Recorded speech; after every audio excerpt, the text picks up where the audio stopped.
Hey, welcome back to No Hype Beer Reviews. Unless it's your first time, then welcome. Please consider subscribing. If you do, hit the notification bell, get the updates.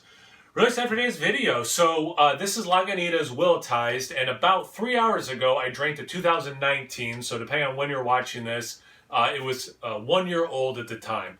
This is a fresh 2021. So I kind of thought maybe I wouldn't feel up to doing another beer review. I actually feel fine. So I was like, you know what? Yeah, let's just do them the same day so I can, in this review, maybe kind of talk about what's the same and what's different. Obviously, beers like this, you got the base beer, you got the coffee edition, then you got the barrel aging. One had been aged a year in the bottle. This one's pretty fresh. So you're not comparing apples to apples, but, was it better fresh versus that one with a year on it? Things like that, So this will be a review of this beer, but I can't help, I'm sure, to not talk about the 2019 in this review, just as an FYI to everyone watching this. So, if you don't know anything about this, like I said, it's a coffee stout, and then they age it in Willet barrels. It's what they put on the label. Coffee stout aged in rye oak barrels. And then this one, the ABV is a little higher. I believe that one was 12.4. This year it's coming in at 13.1. Proper glassware. I also wanted to front end talking about it because I just figured I'm going to post these the same day. It's my Cellar Saturday series. This is not Cellar Saturday for this video, obviously. But I'm wearing the same clothes, and it's basically the same beer. The label looks the same. The glass is the same. I could see some people thinking, maybe you posted the same video twice on accident. But no, they are two different beers. This one, unless I'm crazy, I think it's a hair darker than the 2019. I do see some brown, so it's not that much darker. But the head, too, looks just a little... we're talking I'm trying to find something different to talk about. It's pretty close. I believe that one also was a finger and a half of head. That one, I do remember, though, the bubbles were smaller than this one. This one has medium and large intermixed with the small bubbles. That one was basically just small bubbles. But yeah, definitely looks like a bigger stout. And I tell you what, for a beer at this alcohol level with the adjunct of coffee and the barrel aging, I'm surprised the head is sticking around this long. Let's get into the aroma. This one, I get a really nice balance of the barrel specifically, and that sweetness that comes with it. A little bit of the vanilla as well. With the what is softer in terms of the roastiness, you're getting I almost said bourbon. You're getting the beer, the roast coming from the malt being used in the beer, but then you're also getting that coffee. And that way it's kind of balanced. I wouldn't call the aroma balanced, but in that specific way, yeah, it's pretty balanced.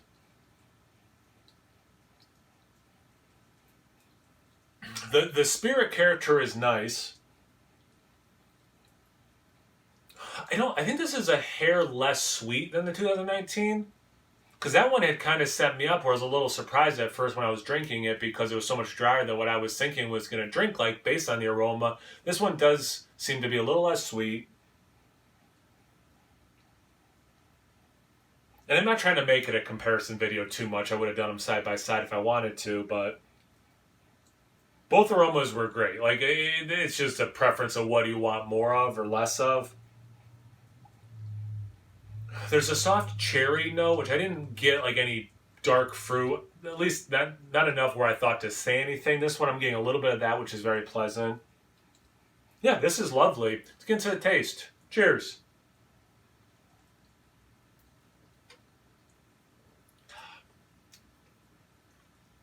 This is nice.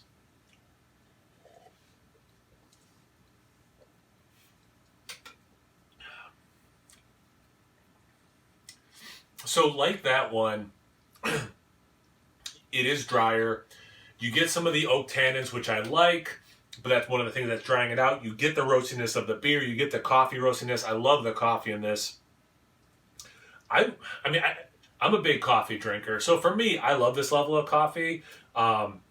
Maybe I wouldn't even mind if there's a little bit more coffee in it, but it's not lacking coffee either. It's probably a good amount. That way someone who maybe likes coffee less than me, this isn't too much for them, you know what I'm saying? So definitely a good level of coffee. it has that awesome stout roastiness. And then what the barrel is bringing is not overshadowing the base, but it is enhancing, which is nice. You do have that lovely amount of a dark chocolate. So in that way, it's similar. I tell you what, straight up, I don't have a strong inclination to age it, and I don't have a strong inclination to be like, you have to drink it fresh.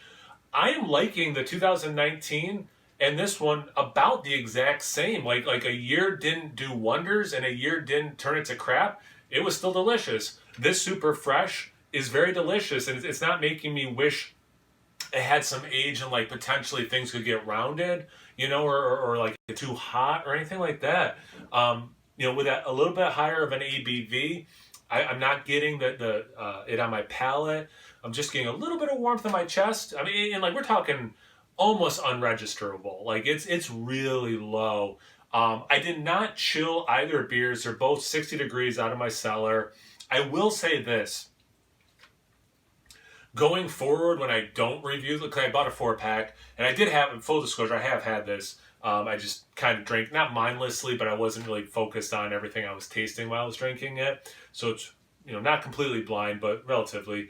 But going forward, when I'm going to drink the other ones, if I remember to do this, and this would be like my one piece of advice, I would chill them. I just think starting from that and letting it warm up as you're sipping it is a nicer experience. Because what's mine going to, I think my temperature upstairs where I'll finish this is like 70 degrees. So as this, goes from 60 to 70 degrees, like, it's not like it's going to open that much more or give me that much different of a character.